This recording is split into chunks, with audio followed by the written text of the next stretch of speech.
Welcome in. Take a breath. You are among people who get it. Nothing forced, nothing scripted. Just real stories and a space to reflect. Let's get to it.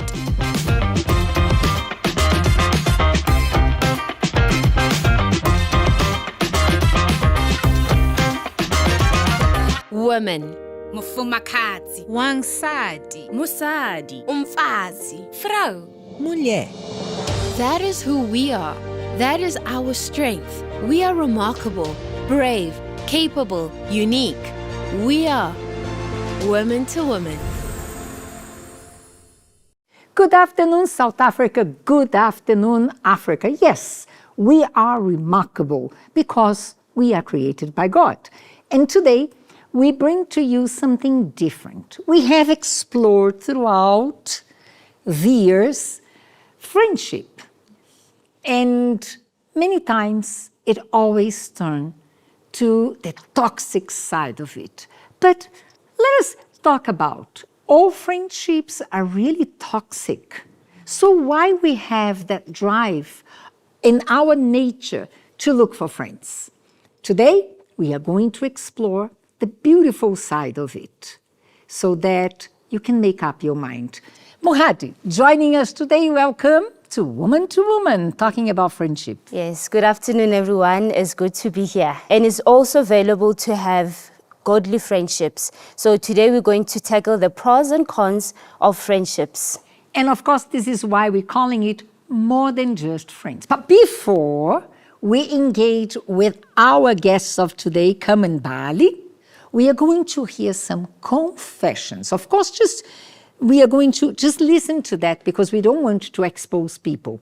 Are you ready for that? Let us just hear. Confession number 1. So the toxic work experience I had was in the beginning of the year when I was elected as second in command. So a lot of my teammates did not understand why it had to be me, and a lot of them were just not in agreement with it. And so it got very bad because now people were jealous, and it even escalated to bullying. So now I was bullied because they felt that I wasn't good enough to be their second in command or to lead them in certain tasks. And obviously it was escalated with the managers and people in higher places, but they didn't really care much because they just wanted the job to be done. So as long as the job is done, that's fine. They don't really care what's happening amongst the team. If one does not feel well with certain things, they just want the job to be done. And that is really toxic. I felt really bad for the longest of time. Mohadi, sometimes people make a confusion between friendship and office colleagues. Yes. While we are friends, we have the same mindset, the same purpose. But when there is dispute and common interests to be won, it's quite impossible to say we are friends. Yeah. We are office colleagues. Yes. And of course, there is office politics. And sometimes people misunderstand friendship because they expect to have friends everywhere they go. But that's not true, isn't that? It is, Miss M. And in a workspace, things have to be professional. You can't expect to be friends with everyone. You know, you open yourself up to your colleagues, you open yourselves up, you tell them your personal matters, your personal problems. And in no time, if they will be discussing you in the office corridors, then that will really hurt you. You'll be heartbroken. So you need to know when to draw the line. I'm here to work, so I'm here to work with my colleagues, not to form a friendship. So a person has to have boundaries and know when to draw the line and keep it professional throughout. So, first mistake, if you think that you're going to draw friendship from every colleague that you have at work, it might not be the right perception. Let us hear to one more confession. Recently walked away from my best friend of over 10 years. I never would have imagined that I would lose this friendship. We practically grew up together.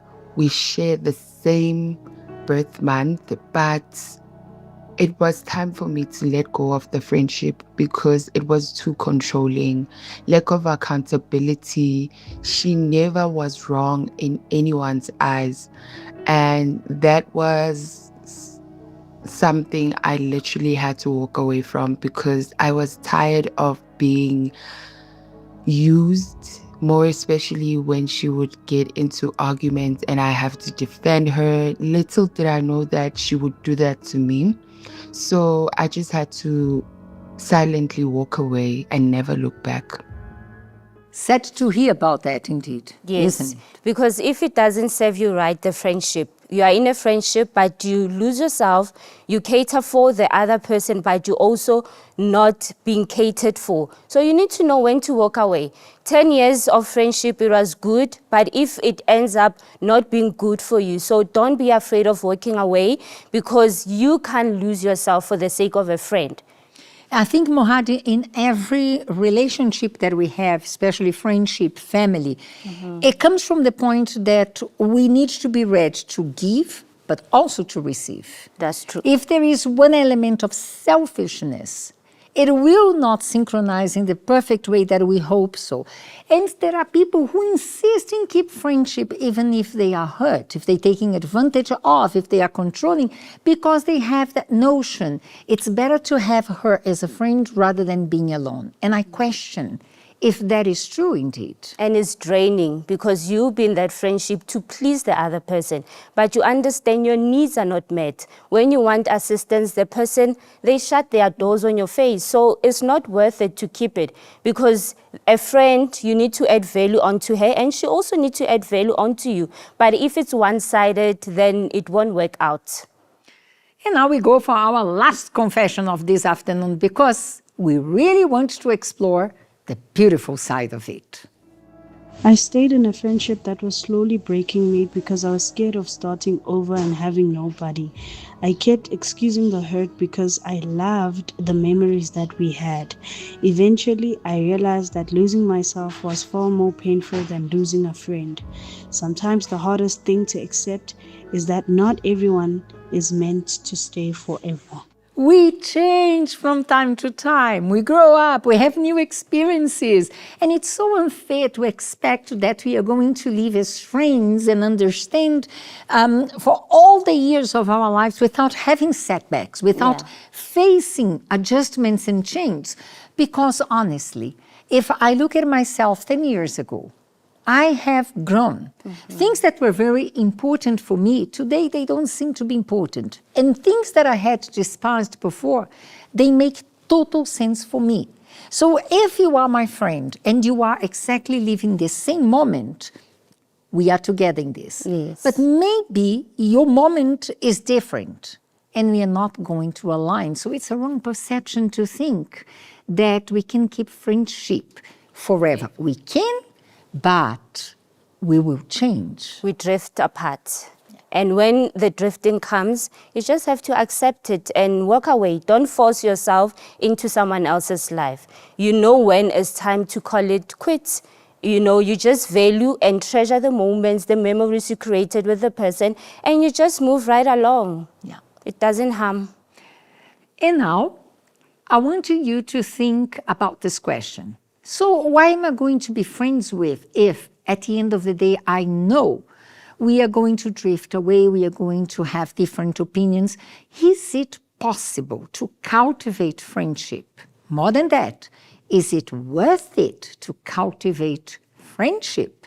That is the answer that we wanted to give you today through our guests, Kamu and Imbali. Good afternoon to you. Good afternoon. Good afternoon. Welcome to Woman to Woman. Thank you. Thank you very much. Before we speak of the great experience you had with friendship, did you have friends that were not that nice? Oh, definitely. I did. It's frustrating, isn't it? It is. It is because like somebody now in the voice note spoke about how can get to be in a position where you are being controlled by that friend. So I was in a position of that where it's all about her, not about anybody else. And they would say they're straight talkers, but when you have to say the straight talk to them, it didn't land well. So the friendship had to end. Did you try to maybe help them think that, no, I can fix my friend? You know, she can change? Well, if at the end of the day, if ever the person is, you tell them something and they do the same thing over and over again, meaning that it's all about them, then we don't have like anything in common. I think it teaches us, Miss M, we can't fix a person. We can't. But the reason why you girls are here today is because in a given moment in your life, you found true friendship. So who wants to start? I don't mind to start. So I think for me, when I started my journey of, I guess, understanding friendship, it started with me growing up. I never like valued friendship. For me, it's me, you know, life gets tough. It's me. If I have things that go wrong, it's me and God. And I think, you know, when my mom got sick and, you know, now I remember it happened unexpectedly. We never expect bad things to happen. It happened unexpectedly. And my first reaction was, you know, my automatic mode, you know, it's just gonna be me and God. And I remember it happened in a week because it was unexpected. We got her results that she was sick, and it was Sunday now. I think I got her results like Thursday. Sunday, my friends could tell that something is a bit different, and they were concerned. And I remember both of my friends were asking, you know, how's your mom and how's everything? And I said, you know, yeah, you know, challenges here. You were and not there. ready to open I up. wasn't ready to open up. And I remember, you know, although, you know, there's the harsh side, as she was saying, where there's very, very harsh. But I think for me, they pushed me out of my comfort zone. And funny enough, what my friend asked me when she saw my reaction, a friend of mine, she said, Ndumbali, so do you think you're Jesus? And I remember when she asked me that, I said, Yeah, because, my goodness. And then my other friend looked at me and said, then why are we friends? Is it because of the good times? Is it for us to laugh? And I think at that moment, a deeper meaning of friendship got unlocked.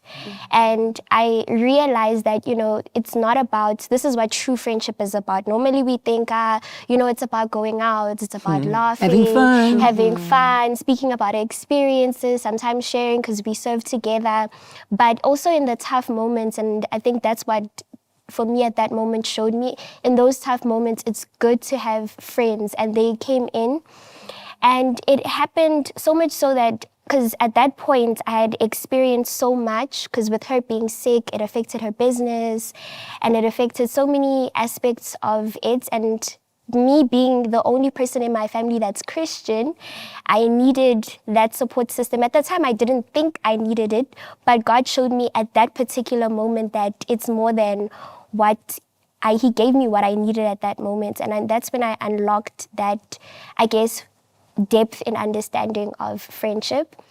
And it furthered on when, you know, funeral arrangements happen. And now Your mom passed. My mom passed. The youngest child? The youngest child, the last born, and my sister was also disabled. And at that time, there was no other person around. My mom's business, I had to take over midway through school, you know, and she got sick midway through cycle test. So I was writing my exams, I was taking care of the business.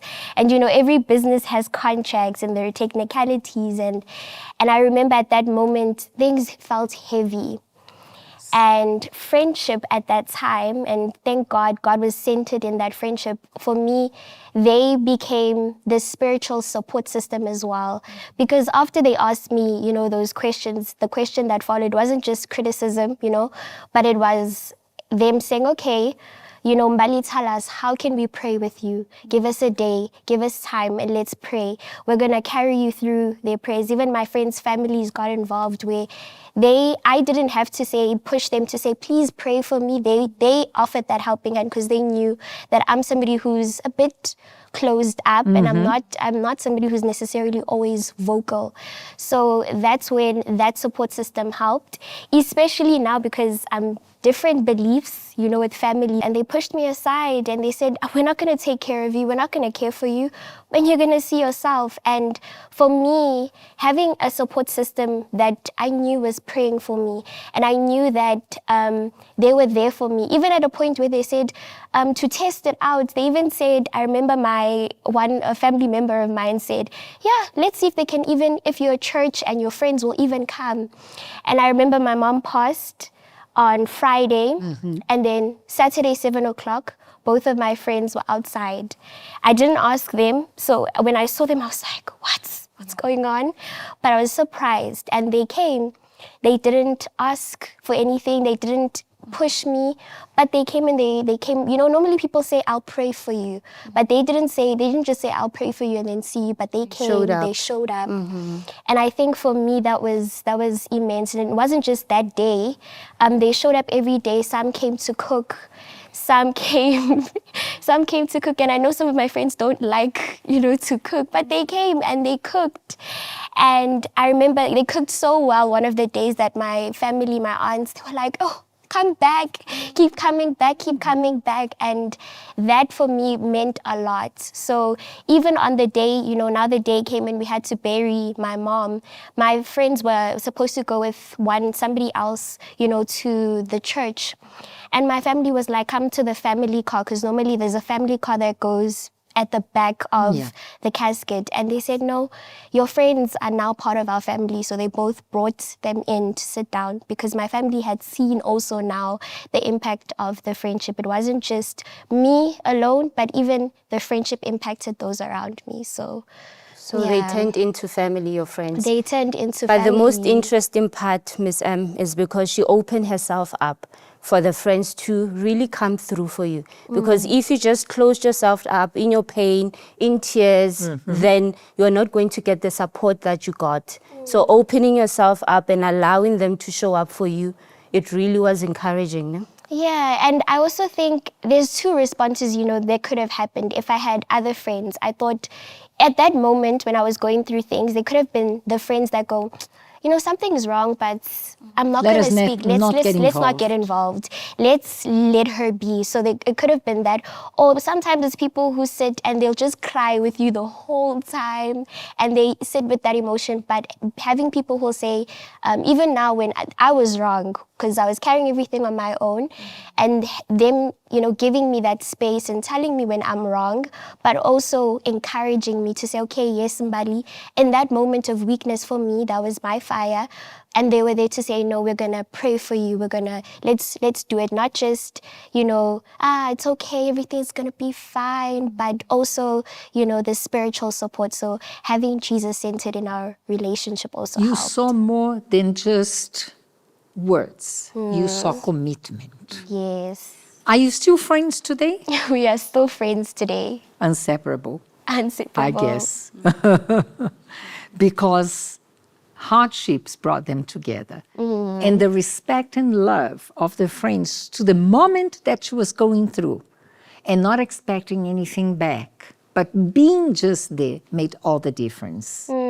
So do you believe in friendship? I do. And I think there's something that also helped me a lot, and I'm remembering it now. And besides the words, it was mostly the actions. And I remember when my mom was sick, even that in itself was really difficult. It was very. You know, going to checking up myself alone, because I didn't have anyone. So I would take my sister, I would take my mom. And I remember my friend, I didn't, like, they weren't necessarily always comforting me all the time, but she wrote a letter, she wrote me a Bible verse. And at the time I was also facing other challenges at school and stuff, and she wrote me, be strong and courageous. And she got me my favorite snacks and she gave it to me. And at that moment, she didn't even notice that, you know, it probably didn't do much, but for me, it gave me so much strength to continue with everything that I was going through. So I think friendship is definitely, you know, there is a good side to friendship, especially if Jesus is at the center of it. That's it. Kamo, you also had a moment you found friendship. Oh, yes, I did. Because, you know, with me, because like back then I had like bad friends, and I told myself that I don't want to do friendship anymore. So as much as yes, it would be like, okay, no, it's people that I grew up with. I know them back then, but I didn't really want friendship. Then it happened in my life that, I had like friends that were there, and most of the time, also, like they really helped me a lot in terms of my life. I remember when I saw, because with my other one friend, so we used to, like, we grew up together, and there was a moment where we were like, friends, but like we were like the wrong corruption friends, something like that along those lines. Then it happens that now as we grew up and now I saw how dedicated she is like in the work of God and I was like, because for me it was like, okay, fine, we used to be together in Sunday school, and now when I saw that change in her, it really, really, really pushed me to say that, but if she can like be the change, I can actually there can be some different change in me. And also like every time when she would say something like, no, I received the Holy Spirit, and I'm like, oh God, what is happening with me? Like such things. And moving right along, and how she's very dedicated and stuff. Like there's moment where I'm not okay, and whereby I would not want to talk to anyone, then maybe, okay, fine, I'll have my moment with God, like Mbali said. Then after, when I speak to her, she's not going to be like that friend that's like, no, no, they are wrong. She's going to tell me things that I don't want to hear. And at that point, I'm going to say, but no, you don't understand my side of the story. And she's like, so normally we call each other ma'am. She's like, ma'am, listen, ma'am, but this is not how you need to look at it. You need to look at it this way and that way.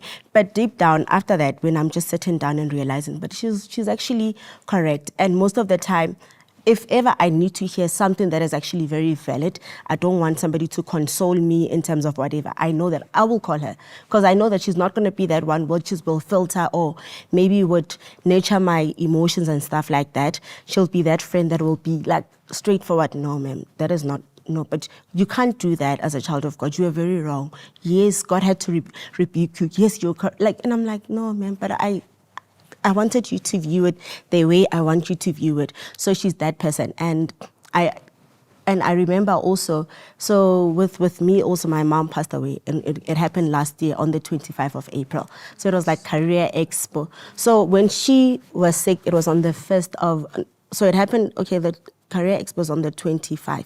So it happened that my mom, no, it was on the 1st, sorry. So my mom was sick the Thursday, so it happened that she was not somebody who was sick forever, but it happened that there was like a case that we were going through as a family. So when my mom lost the case at court, she was never okay the whole of April. So it happened that on the 1st of April, I remember we were at Soweto, and like everybody was calling me and stuff like that. But I didn't know, and my sister just said, your mom is sick, and I'm like, deep down, I'm like, but I'm not God. Because I didn't think that it was like that intense. So when I went there, then my mom had stroke. And for me, obviously, not knowing, like, you want to be strong at that moment. You don't know who you want to talk to. And I would not, because I would just say, like, oh, my mom's in hospital. And it would be like, okay, like, they would not understand how intense it was. Because when I saw her, that's where I was like, yo, oh my God, I wonder if she's going to make it. But then it happened that the Friday, like, luckily my family they're not like that. No, don't go anywhere. Your mom is sick and whatever. And they said that to me, okay, fine. No, you can go. It's Saturday. Because the Friday I was at work, then I went to work, then I was not okay. Then I went to the hospital. Then on Friday, the Saturday, then it happened that it's the day when she passed away. But my family was like, and I told them that I have to go to Soweto, but I'm thinking not to go because of what is happening. And they were like, no, you need to go because obviously she's in hospital. There's nothing that you can do. Then just make sure that you come back at 2 because that is the visiting time. Then, okay, fine. Then as we were there. And my friends pulled through. I remember when she knew, because it happened, they called me while during, the whole entire thing. And when they called me and they said, come back home.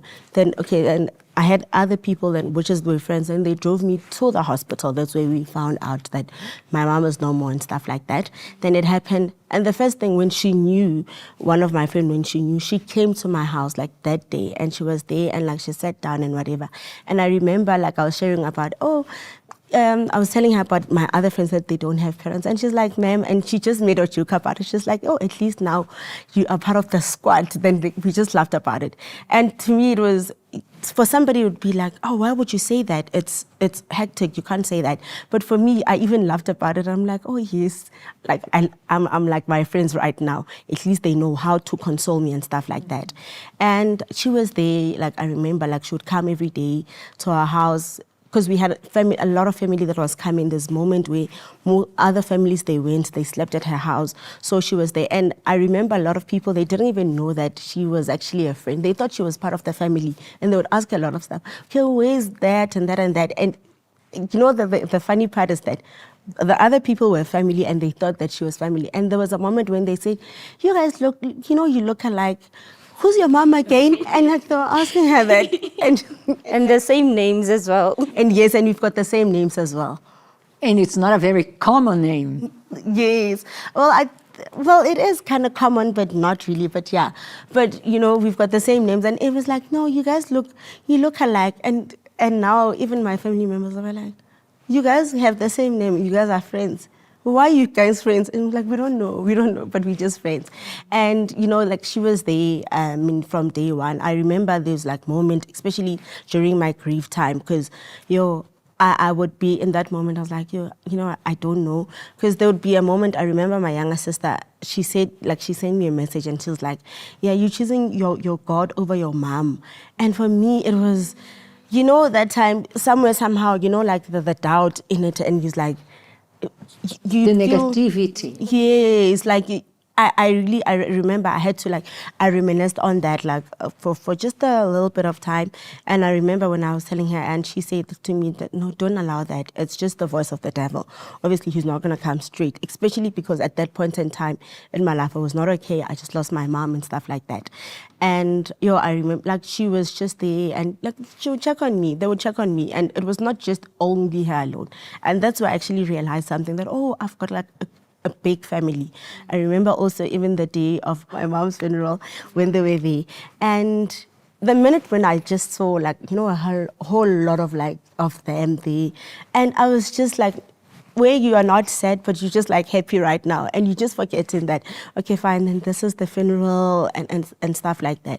And it was so amazing that I knew that, okay, fine, here I've got friends. And I remember because they would make you just write they just write a message. So my younger sister was reading the message. And then the next day, and she called me, she's like, why did you say that you want kids and that you don't want kids there? Because I said in the message, who's going to be, you're not there, who's going to be the grandparents, if ever my children's and whatever. And she's like, there. And I was like, no, I was just writing it. At that moment, you just you wrote whatever that is coming to your head. Just no, ma'am, this is not you. Why did you have to say that? And for me, it really showed me something that this is a friend that knows me. She knows me. She knows the things that not everybody would know about me, but she actually knows a lot about me. And for me, it was just amazing just to know that, okay, I've got friends, I've got family that is actually there. Because she's more than a sister. Even if there's moment, even her mom, she's just I know that, okay, I can count on her. And even with her mom, they thought that she was my mom for the longest time. So you become so close that you become like family, isn't it? Yes, and funny enough, we don't even stay at the same place. But when I'm with her mom, and even I remember when I see her mom, she's like, your mom is here. You didn't take pictures with your mom. And I'm like, my parents. I need to go and take a picture with my parents. So now it actually makes me realize that, this friend also, it was not just a friend, but I also have parents because of her. So I know that if ever there's something, I can go to her mom and, she'd be there for me as a parent. So from someone who had very bad experiences with friends before, do you today believe in friendship? I do believe that there is friendship, great friendship, so long if the vision is the same and the goal is the same. So, and yeah, I do believe in friendship. Because when a friend is genuine, their words, they match up with their actions. So it's not just about promises, giggling, laughs, but they show up in every season of life. And I think, Miss M, also, you're not afraid to show your emotions. If it's a moment of grief, you need to cry. Your friend is there, you will cry. Because and you're not going to be judged. Yes, and you know that they will uplift you. You won't just be in that moment of crying all the time. You'll be able to move on because they'll tell you, no, dry your tears, let us move on. Then you'll be able to stand up and keep moving. Not enough having their account. We want to introduce to you their friends. So let us see the comments of their true friends in such difficult moment.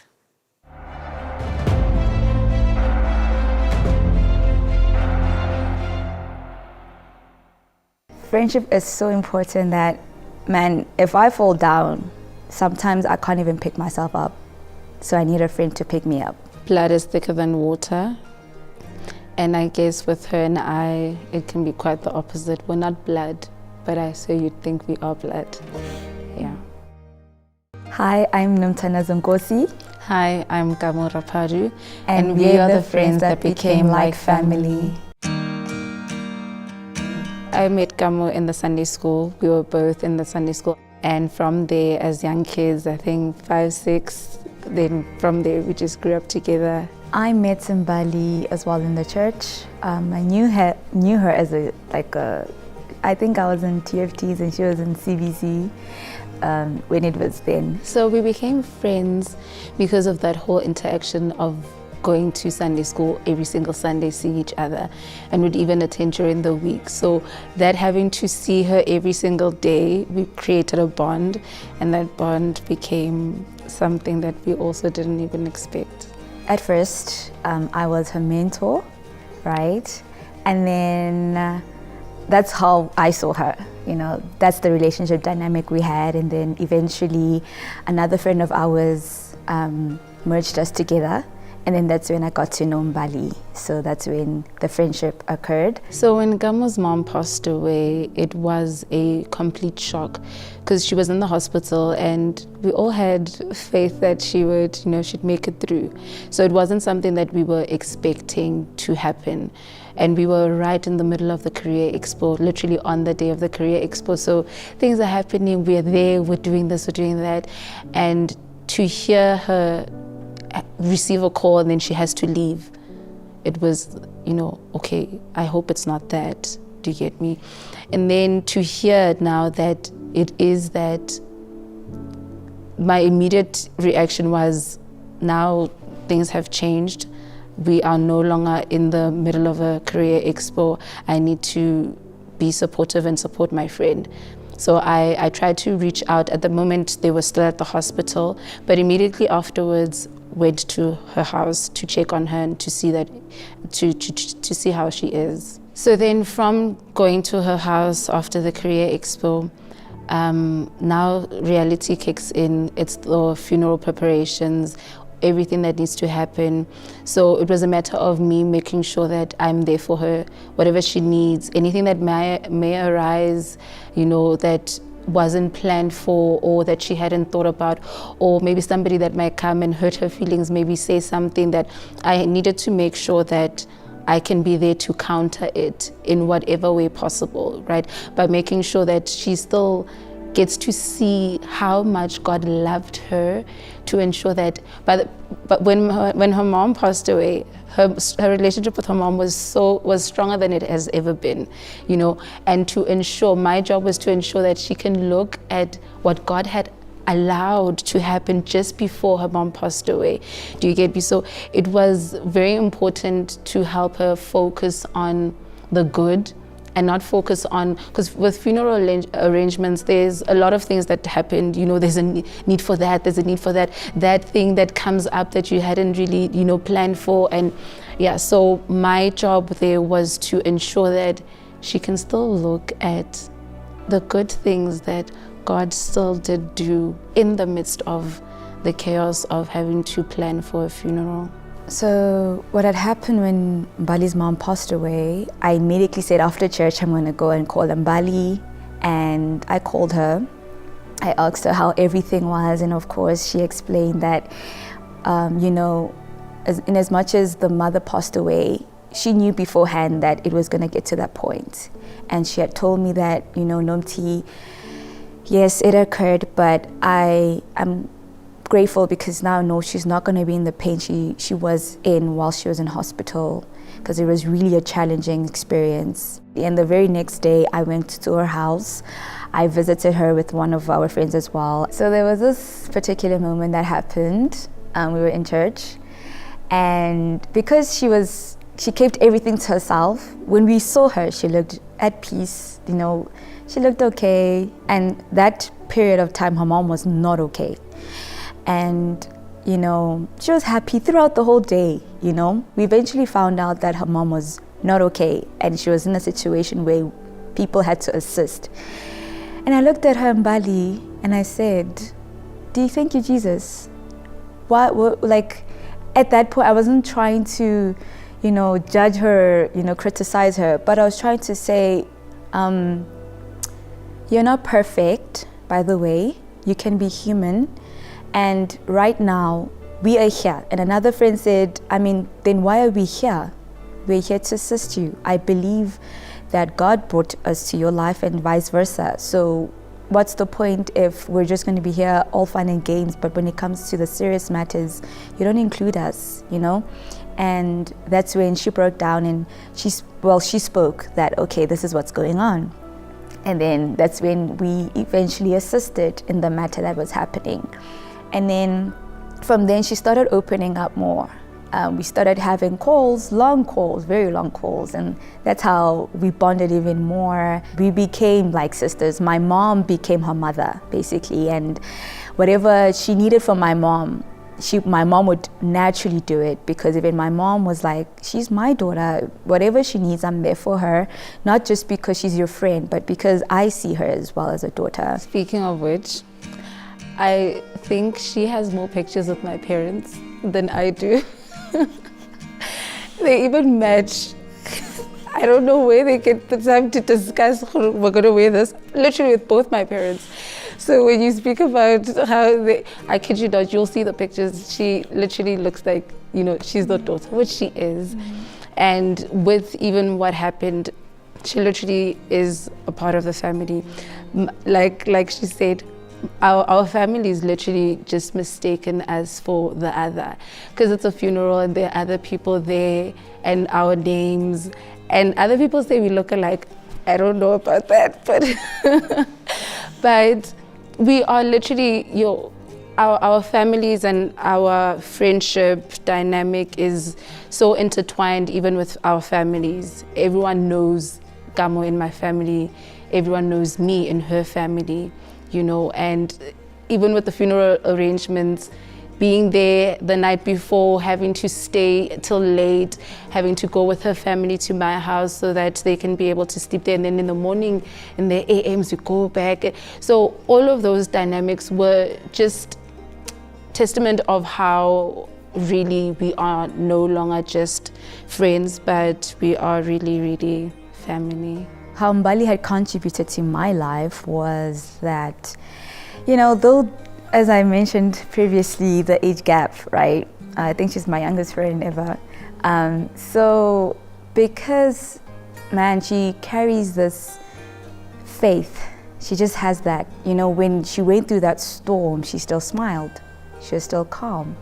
You know, usually people are panicking, they're all over the show, but she was so at peace. And I admired that about her. Gamo became, when you literally see me and Gamo in separate places, you'd literally think we are the same person. I almost said you can almost attest to it. The way we are so passionate, you know, our passion is really loud, you know, and the way we encourage each other at the face of adversity, you know, the way we anchor each other, you know, something can happen, but it's always a matter of having to see what God is saying through that thing. Do you get me?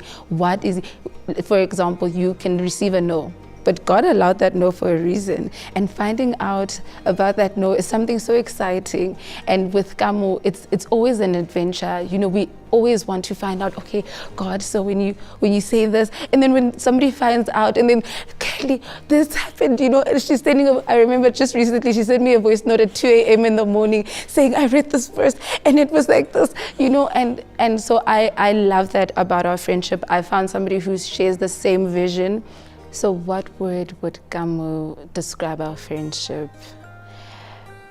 I believe she would say truthful, unfiltered truth.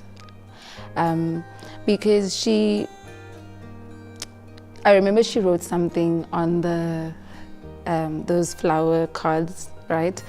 And then with that, I knew when she wrote that, girl, that's not you. So I remember afterwards, much later, I was like, Kelly, so how, So I would never sit back when there is something that, doesn't make sense, or when something that I know she feels a certain way about, and then now maybe for whatever reason at the moment she feels like this is the right thing. I always leave that space and make room for a safe space to be able for us to tell each other the truth. That's one place with her in our friendship that there's always truth. No matter how ugly it is, there's always a place where we can tell each other the truth.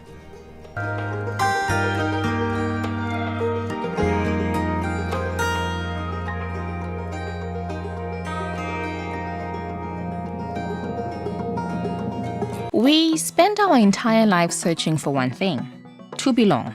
We collect followers, we join groups, we call people our friends. But what if friendship isn't just emotional? What if it's biological? How friendship affects mental health.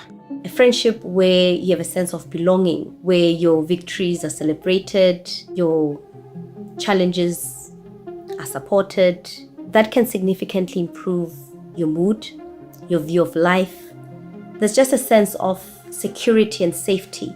The brain chemistry of belonging. One thing that is important to understand is that humans were created for connection. And what happens to our brain when we feel we're accepted and we belong, our brain releases chemicals such as oxytocin, which is responsible for building trust, feeling safe. Connection isn't just something we feel, it's something our brains respond to. Also, positive relationships can release chemicals such as dopamine. Dopamine is a pleasure hormone. It's responsible for creating excitement. At the same time, there's a chemical called serotonin, which can also be released by our body. And serotonin is responsible for overall well-being and, emotional stability. Feeling alone, unaccepted, rejected. Our bodies over time can release hormones such as cortisol. Cortisol is a stress hormone. So you can imagine what happens to somebody who's chronically lonely. Over time, it can lead to other physical conditions such as depression, anxiety, hypertension, etc. Why humans fear exclusion? We were created for connection. Even God, after he created man, after some time, he saw that it is not good for man to be alone. So that alone tells us that in our very creation, in our very nature, besides our connection with God, we also want to connect with humans. Maybe that's why rejection feels so painful, because we were never meant to face life alone. Inclusion, to a large extent, has a lot to do with identity. It gives a sense of power. There's a great sense of protection when you're included. Why people stay in toxic friendships? There are many reasons. Sometimes the fear of being alone. Also trauma bonding. So, if a friendship is hurting us, why is walking away often the hardest part?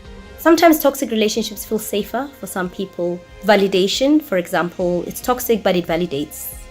It validates me, it makes me feel safe, etc. It could be just preference as well, in terms of whatever psychological trauma I could have gone through makes me lean towards these kinds of toxic relationships. Why betrayal hurts physically? There's this common phrase people know that says the body keeps the score. What often happens to our brain when it feels betrayed, it looks at the other person as a threat. The body feeling under threat, it tends to then want to protect itself. Betrayal doesn't just break trust. It changes how our minds and our bodies respond. You realizing and acknowledging that betrayal really did happen and it really did hurt you. And it's also important to acknowledge that all these other parts of your body are affected by the betrayal. That is why even healing from betrayal is holistic. Making time to pray, meditation, talking to a friend, and really acknowledging that this did hurt and it is worth addressing holistically. The people closest to you shape more than your memories. They shape your well-being. So ask yourself, are your friendships protecting your mental health or quietly draining it?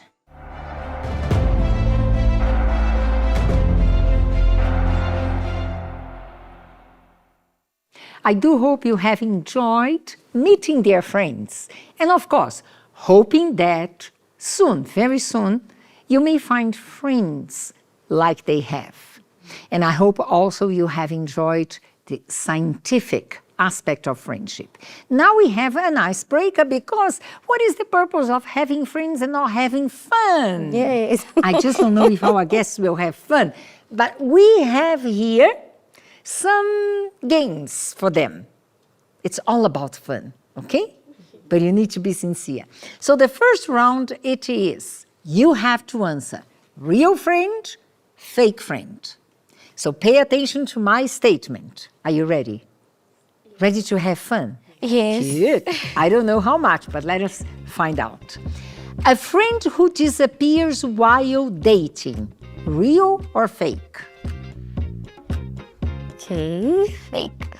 Fake. Would you like to comment? But why would you do that as a friend? Then, like, why would you do that? Because I need to know what is happening with you as a friend. Because obviously, like, if it's something okay, you have to come to the table and say, this is what is happening. Then meaning that you're not friends. Okay, Mohadi. That's Another number one. 2. Okay, a friend who tells the harsh truth. Is it a real friend or a fake friend? Real. But why then people get offended if truth is spoken? I think people get offended if truth is spoken because when someone tells the truth about a flaw that you have to confront yourself, and many people don't have the courage to confront themselves. So that's why there are many people who, even if a friend says, there's something wrong, or fix this, improve your character, they become defensive. So it might not be because they don't want to hear it, but it's more that they're afraid to confront themselves. So. All right. The last one on this session. A friend who competes with you. I think I'd go for... Wow. We have here... It depends. It can And be... I would love to hear the reasons behind. It depends. It depends on... the reason why I'm saying this. It's because it can be a good competition or it can be a bad competition. So I'm thinking of good competition. If you friend... if let's say, for example, we're friends and now my friend can do this and I also need to up my game. It's not because of the badness of it, but because of I see inspiration from my friend, hence why I become a competitive friend. Not in a wrong way, but because of that. If the competition is good. If it's healthy competition. Yes. If it's not, it can create animosity. That's what you thought. I think that's the way that when I heard interesting, very interesting. I was like, competition, because the nature of competitiveness is comparison. Exactly. And you wanting to better yourself. So I think we want to better each other, yes, but not to the sense that I would be, that's what I thought, and I wasn't thinking about it on, the other side, but it was that competitive nature is demeaning, or the friendship becomes messy and it's not authentic, because now you don't want to give this advice to Miss because she's going to improve. I don't want her to improve because I want to improve. So that's what I was thinking, and that's why I said fake friend. But that shows that every situation has always 2 angles, and I think, and we're going to speak more about that, that's the reason why people only see friendship as toxic and they don't believe that they can have true friends. But we're going to go to the second round. Are you ready? Now it's a very truthful moment. You're going to expose yourselves. Okay. And we are going to do a question. Mohadi, will we start? Yes. And you answer yes or no. And you can say, I don't want to comment. Okay? Okay. And we will respect it. Okay. But you can comment as well. Ready? Yes. Okay. Mohadi. Here you go. Have you ever been jealous of a friend? jealous of a friend. Maybe you were not celebrating their success. They came telling you good news and you felt like, oh goodness, I wish it was me. Yes or no? Yes, I think before I was converted, we were running for deputy, right? And this is where the competition was, right? And now we're running for head girl and head boy. And all three of us were friends. And all three of us, I remember we were all running for the same position. And I got deputy, and my friend got head girl, and my other friend got deputy. And I remember I lost by 2 votes. And I was so upset. And I was even jealous. I was like, I wish that was me. And I think yes. So this is my expose. So yes, You see? 100%. Come, yes or no? And you had more time to think. Yes. Well, okay. I'm in between. Now, no, because whenever I see my friends doing good, I become so happy because it shows that I've got real friends. I've got friends that are going somewhere. So now, no, but yeah, before I would be, because I would compare myself with them and I'm like, oh, everything good is happening to them and why is it not happening to me? So, but I don't really think that I've ever been a jealous friend, in all honesty, like in this one. I've never really been, the jealous part. I'll just like admire. I'm like, I wish it was me though. Yeah, but not like spiteful, jealous, and yeah. Okay. Second question, ready? Have you ever secretly competed with a friend? Yes or no? You kept it to yourself. 10, 9, 8, 7, 6, 5, 4, 3. Answer. Yes. Yes? Yes. The same situation? It was similar, but this time it was with academics, because before the three of us, so before like high school, the three of us, we were known, all three of us, and all three of us were good with our academics. So for us, I was always no, it's fine, I'll get whatever position, but secretly, I was working hard. And I had one friend of mine, the one who became head girl. She was always first, so I was secretly competing, and I was like, no, I can't be at the bottom. I never said to her, I never made it public, and I was always like, I'm so happy, yeah. No, I would never. I know that I won't. My marks are not as good as yours, but secretly I wanted, Good to hear. Come on. I thought no, but I actually she made me think of something that actually is. Because I remember. So your friend is helping you now. Yes, because I remember when I was like at work and I had this friend, and obviously, and the aim was I wanted to be like, top in my work, and I'd make sure that, okay, fine. At first, like she was like, the top consultant, and it happened. I was like, no ways, no, like I need to be like the first one. Like there's no way that she can be there. And to that extent that like I made sure that I was, and she didn't know that I was competing with her. Because every time like, okay, fine, she'll do good. And I was like, yes, oh, you did good. But I was like, oh, she can do it next month, it's my time. And it happened that no, it was not. Until to that extent that yes. But I was like definitely competing with her. It was in a form of motivation? It was, because like because I remember when I got to the work that we were working together, and she was good with her job. Like she would be like every time, like we would have like, so how can I say it? Every month we would have like, the top consultant, and she would be part of that, and she'd be part of that. And yet I was just like a senior consultant, and she was like in the exec, and I was like, you, this girl. And that's why I was her friend, because I was like, I want to be her friend, because in a way, she would like inspire me, because I thought like, if she can do it, I can do it. But it turned out that I was like, I want to beat her, because there was moments she was in my team and I was like, no, I can be better than her, because we were dialing the same campaign. So yeah. That's it. Now we have the final question, Mohadi. Yes. Have you ever pretended to be okay with a friend's success? Pretended to be okay, but you were not okay? No.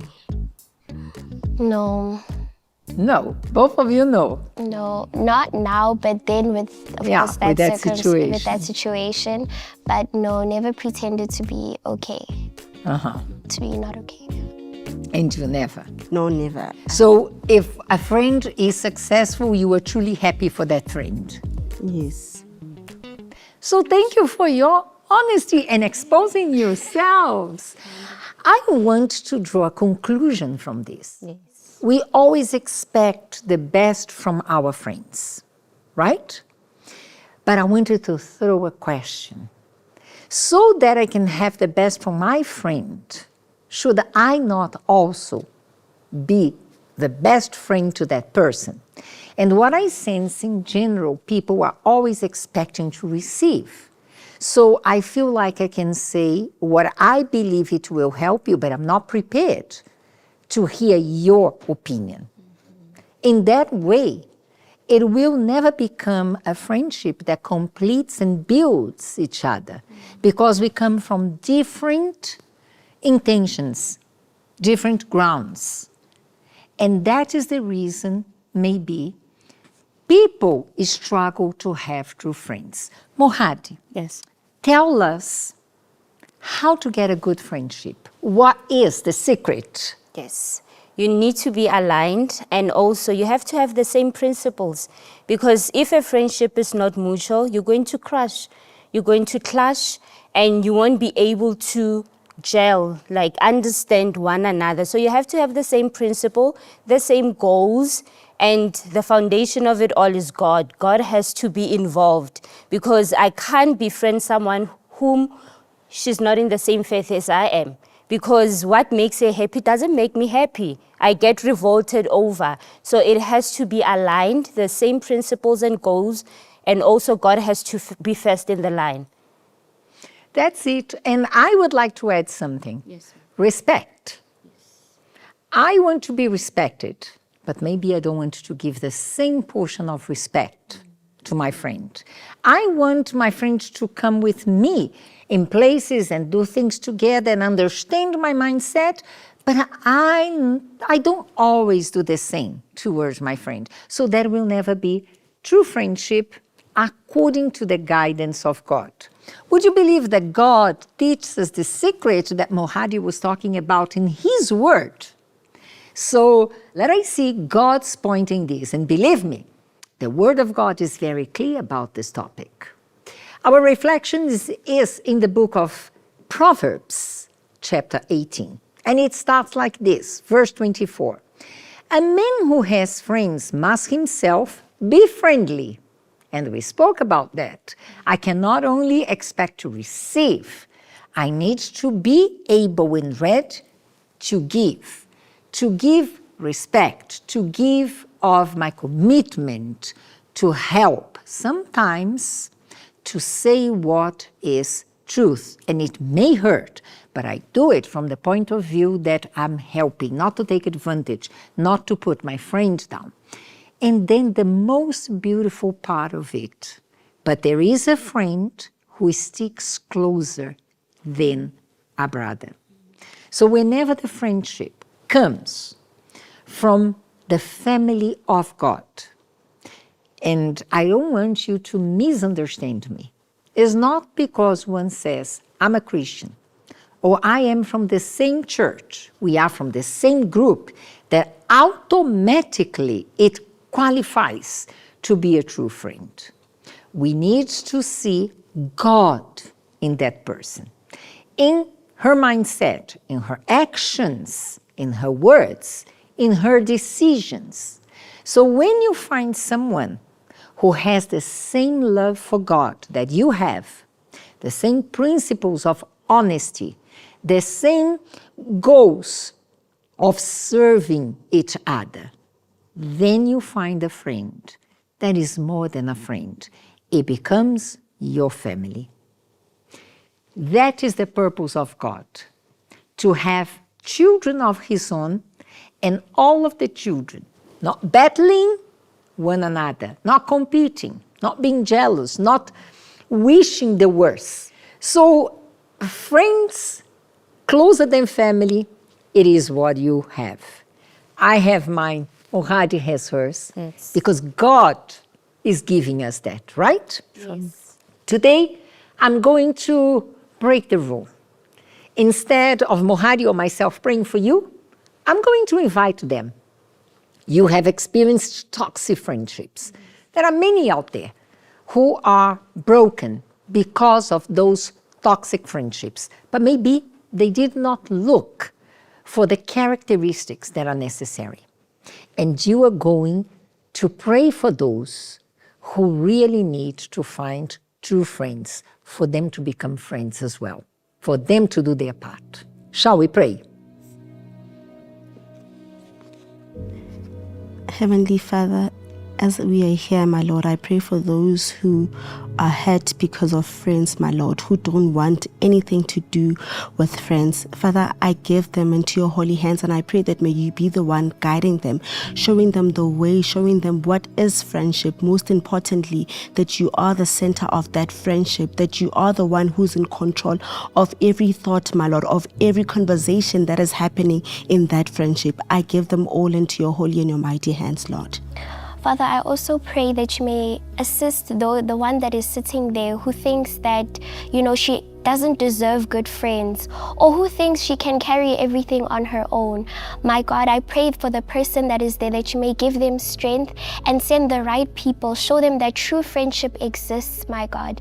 But most importantly, give them the wisdom to recognize when they need to allow people in their lives. Maybe they are not allowing someone or a friend, you've put someone there, but they're not allowing them into their lives. But God, I pray that you may soften their hearts and show them your love, show them your grace. In Jesus' name I pray. Amen. Amen. So this is it. Believe in friendship, but also look for the characteristics. Be part of the family of God, and you're not going to get hurt. Also, be a friend. Don't expect only to receive. On that note, thank you very much for coming, sharing your stories. Enjoy your friendship. Broaden your group. Extend to others what you received. Amen? Amen. Until next week, God bless you all. Bye-bye. Bye. Bye.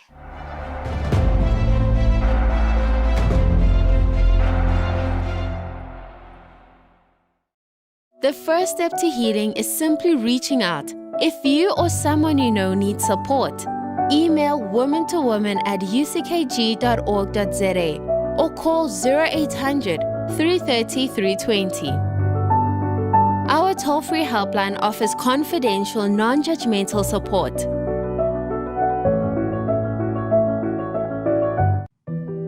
Every woman has experienced it, yet very few ever stop to ask what it really means. It can influence your decisions, shape your emotions, and impact the course of your life more than you may realize. But what if one revelation could be all you need to prepare for your journey of faith towards Mount Zion and change your life forever? Join us on Saturday, 25th July at 11 a.m. for a special self-help meeting led by Mrs. Marsha Pires at the Holy Ground Cathedral, 2445 6 Emink Drive, Zone 6, Diepkloof, Soweto. For more information, call our toll-free helpline at 0800 330 320. This could be the answer you've been searching for.